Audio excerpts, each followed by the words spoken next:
Really? Really? That's how you're going to end the season at home. What's cracking, everybody, and welcome back to Kraken R&R, where the Seattle Kraken lose their final home game of the season 3-1 to the worst team in the NHL, the San Jose Sharks, who, with the win tonight, don't clinch that they're going to be the worst team in the NHL at the end of the season, but they either need one more loss, which I'm sure they'll find a way to manage, or one more win by the Blackhawks. So yeah, there's no way to cut it. This is just an embarrassing loss for the Kraken. Now, with that said, yes, I am still wearing the jersey. I did think about not wearing it, but honestly, I'm more disappointed than really angry.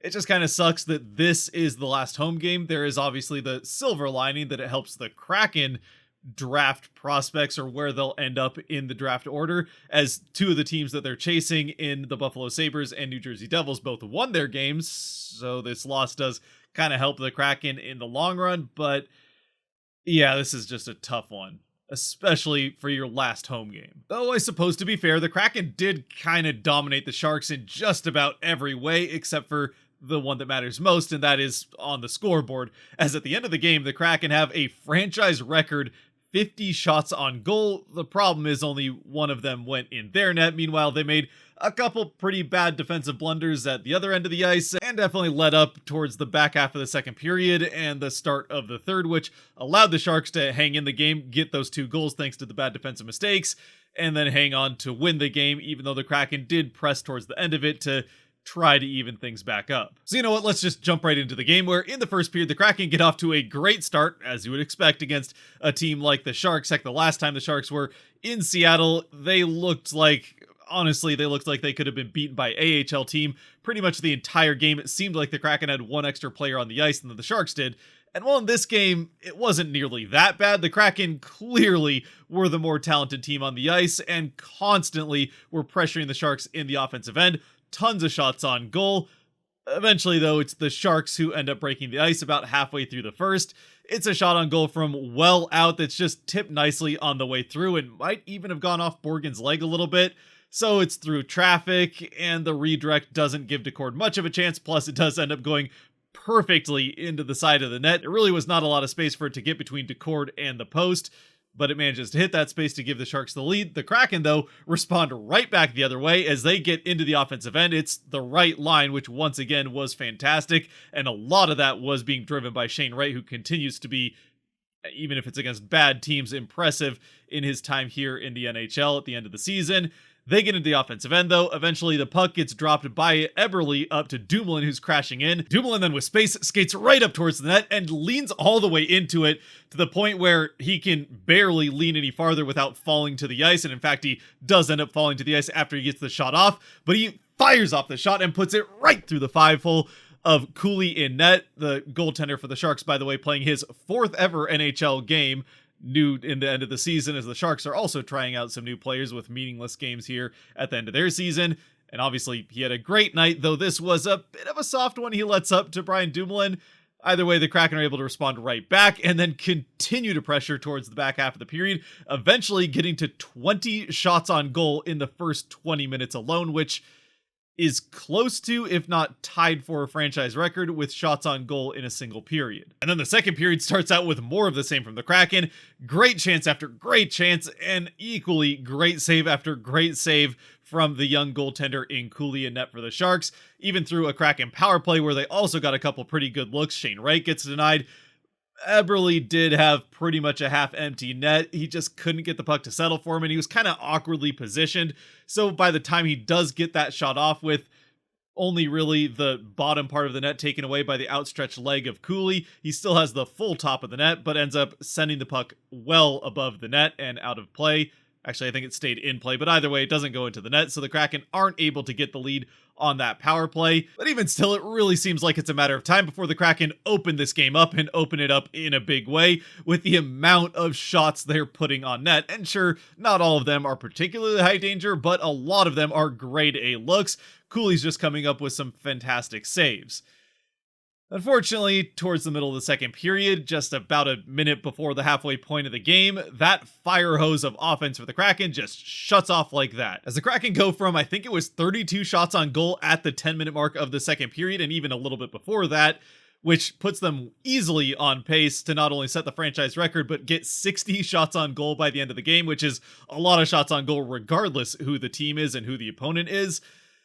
But they don't get more than, I think, 2 more shots the entire rest of the second period, and then get outshot in the first 6 minutes of the third, 6-1 by the Sharks. Which, oh, by the way, that bad start to the third period is made extra disappointing by the fact that the Kraken are going into that third period with the 3-1 deficit that would end up being the final score. As midway through and actually towards the back half of the third period, the Kraken end up making a couple bad defensive miscues, allowing the Sharks to get 2 good chances, both of which end up in the net in pretty quick succession, just a few minutes into the back half of the second. The first one is on a rush down into the Kraken end that really the Kraken are set up to be able to defend pretty well. It's a 3-on-3 as they enter the offensive end, or the Sharks enter the offensive end. The Kraken fall back into their defensive end on the back check. But the Kraken allow themselves, and this is the right line, so maybe one blunder here from Shane Wright in particular, who does get drawn all the way down towards the net and even away from the play entirely. Well, maybe I shouldn't say out of the play entirely. He was still set up pretty well to potentially block a shot if it had come from the guy who had the puck coming into the offensive end. Instead, though, that empty space that's opened up by Shane overcommitting to the defense and the 2 defenders with him as well. He's not the only one responsible for how this play unfolds.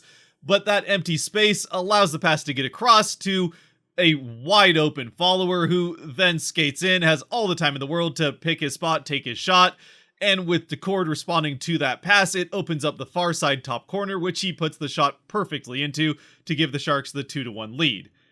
And then hardly a minute, maybe 2 minutes later, the Sharks once again take advantage as the Kraken completely forget about the fact that there's more than 3 Sharks players on the ice, as a pass from down in the corner by Eklund, I think it was, who's one of the actual decent Sharks players. He's an actual NHL player and has been with the Sharks for a while and is pretty good. Anyway, he gets the pass from down in the corner behind the goal line, right up in front of the net, which shouldn't really be a problem. There's 3 Kraken players staring at him as he shoots the puck towards the front of the net. Instead, though, it gets through all of those guys and goes right onto the tape of a player who they didn't know was there because, again, they'd completely forgotten about the fact there were other players, had their back turned to what else was going on the ice, so he sneaks right between a couple of Kraken defenders. I think it's Tolvanen and Gord, gets a stick on the puck, it goes into the net, not much Decord can do about this one, and gives the Sharks that multi-goal 3-1 lead. Which honestly, the Sharks never really pressed to extend throughout the rest of this game, and the Kraken do press pretty hard throughout the back half of the third period to even the game up, and if it wasn't for the incredible play of Cooley in net for the Sharks, the Kraken probably would have come back to win this game even in regulation, never mind sending it to overtime. Unfortunately, even through a couple power plays that they do get, and they do make the mistake, or whatever you want to call it, of going to a kill with just 6 minutes left and a 2-goal deficit, which obviously doesn't help then killing off 2 minutes of clock, although they do get one good shorthanded chances. Cartier fights hard on the forecheck through a few Sharks players to get a backhanded shot off shorthanded.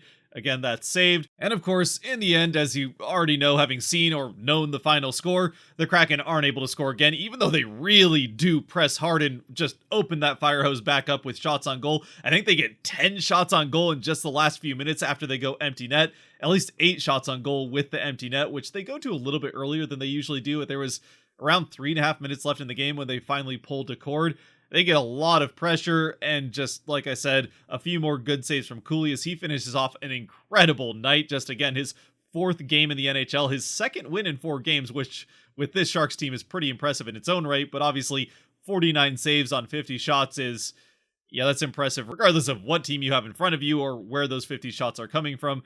That's a pretty freaking good night. And of course, it had to come against the Kraken in their final home game of the season, so now the fans are left with that sour taste in their mouth of having watched their team lose 3-1 to the worst team in the NHL in the final time they'll see the team play live until next October, or I guess this year's October, but it's a few months away. And honestly, I don't know what else there's to say about this game. It's just a horribly disappointing game for the Kraken. And again, yeah, there's the silver lining of it does help their draft selection spot where they could end up picking in the first round, especially if they are able to then jump New Jersey and Buffalo to get 2 spots higher up. Calgary seems pretty committed to losing the rest of their games, so the Kraken are unlikely to catch them now at this point. So we're looking somewhere between 10 and 12 as far as where the Kraken will be picking in the first round.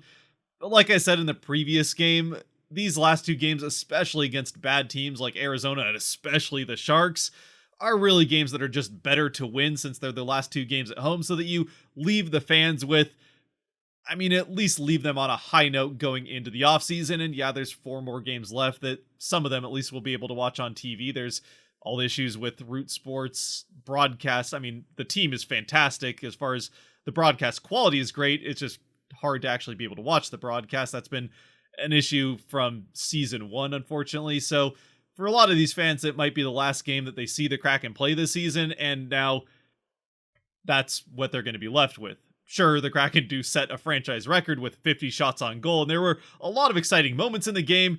It just kind of leaves you with a feeling of a cold shower in a way, I guess. Just tons of offense that really amounts to nothing.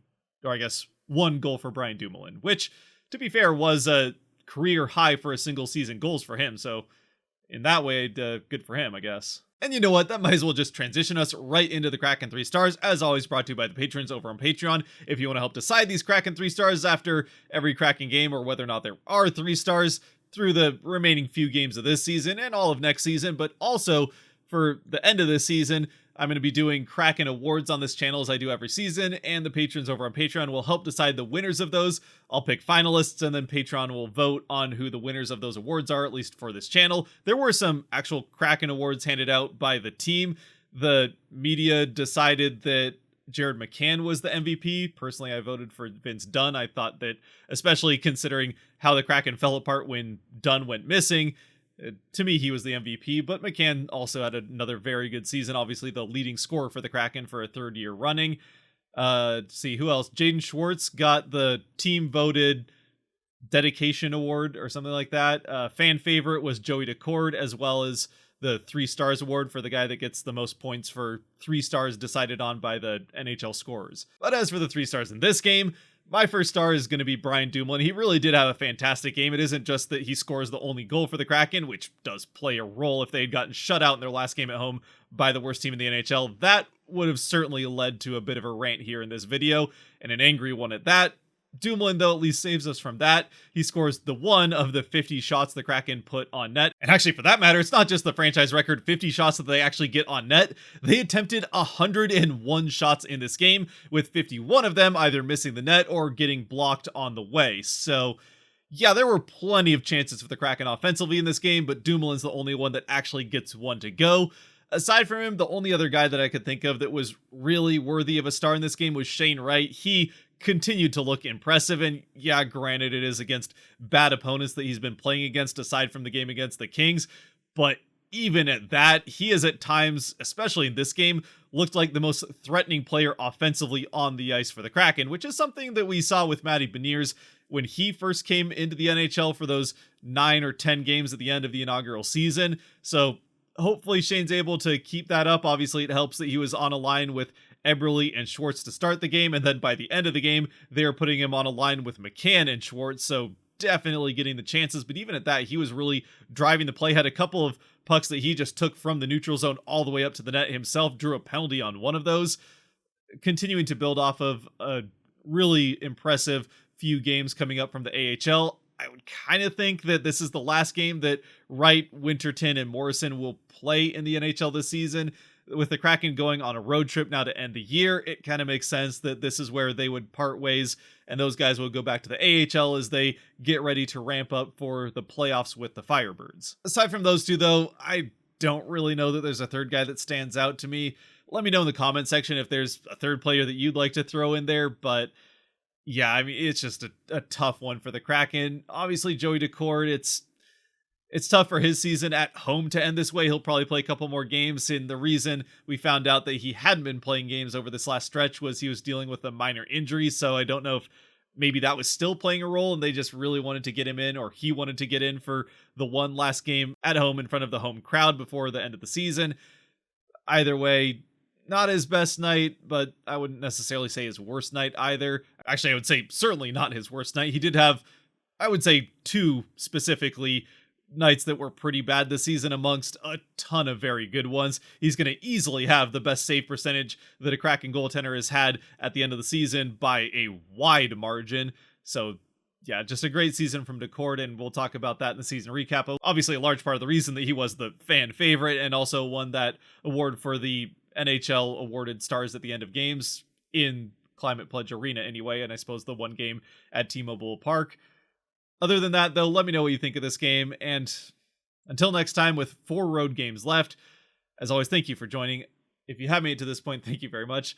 And yeah, until next time, stay safe out there, be good to each other. God bless, and regardless of how disappointing they might be from time to time, go Kraken.